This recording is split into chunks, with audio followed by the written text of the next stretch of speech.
நீங்கள் ஒரு ஜெப மாலையை பெற்றுக்கொள்வது போல் கனவு கண்டால் உங்களுக்கு ஆன்மீக துறையில் நாட்டம் ஏற்படக்கூடும். ஆர்வத்தோடு முயன்றால் அதில் சிறப்பான முன்னேற்றம் அடையலாம். அப்படியில்லாமல் நீங்கள் உலகியல் துறையிலேயே முன்னேற ஆசைப்பட்டாலும் இறைவன் உங்களுக்கு துணை புரிவான். நீங்கள் நெடுங்காலம் இடைவிடாது உழைத்து கொண்டே இருக்க வேண்டும். ஜெப மாலையை வைத்து கொண்டு பிறர் ஜெபம் செய்வது போல் கனவு கண்டால் நீங்கள் உங்கள் பொன்னான நேரத்தை எல்லாம் வீணாக்கி கொண்டு இருக்கிறீர்கள். உங்களுக்கு பின்னால் நின்றவர்கள் எல்லோரும் உங்களை பின்னுக்கு தள்ளிவிட்டு முன்னே போய்கொண்டிருக்கிறார்கள். இனிமேலாவது நீங்கள் பயனுள்ள முயற்சிகளில் ஈடுபடுங்கள். கட்டாயம் வெற்றி அடைவீர்கள். கனவு சாஸ்திரத்தின்படி பிரம்ம முகூர்த்தம் என சொல்லப்படும் அதிகாலை 3 மணி முதல் 5 மணி வரையிலான நேரத்தில் காணும் கனவுகள் உடனடியாக நிஜமாகிவிடும்.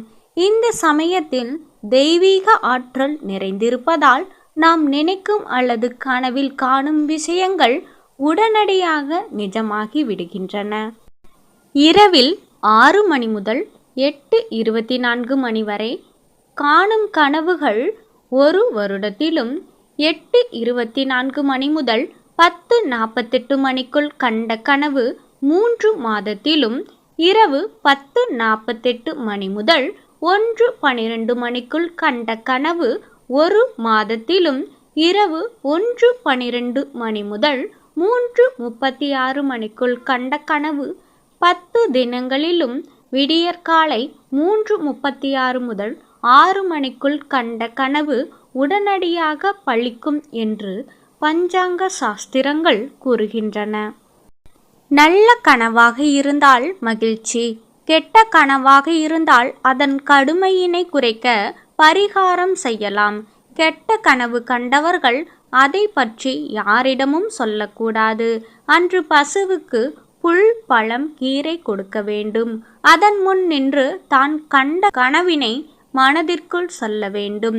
குலதெய்வ வழிபாட்டினை முறையாக செய்து வழிபட வேண்டும். நல்ல பலன்கள் கிடைக்கும். கனவுகளுக்கும் நம்முடைய நிகழ்கால மற்றும் எதிர்கால வாழ்க்கைக்கும் நிறைய தொடர்பு இருக்கிறது. இவற்றில் குறிப்பிட்ட சில கனவுகள் நமக்கு வரப்போகும் பிரச்சனைகள், சிக்கல்கள், கஷ்டங்கள் ஆகியவற்றை முன்கூட்டியே உணர்த்தி நம்மை எச்சரிக்கும் அறிகுறிகளாக கருதப்படுகின்றன. கெட்ட கனவுகள் என நினைத்து நாம் அலட்சியம் செய்யும் சில கனவுகள் நம்முடைய ஆழ்மனது நம்மை முன்கூட்டியே எச்சரிக்கும் ஒன்றாக உள்ளது.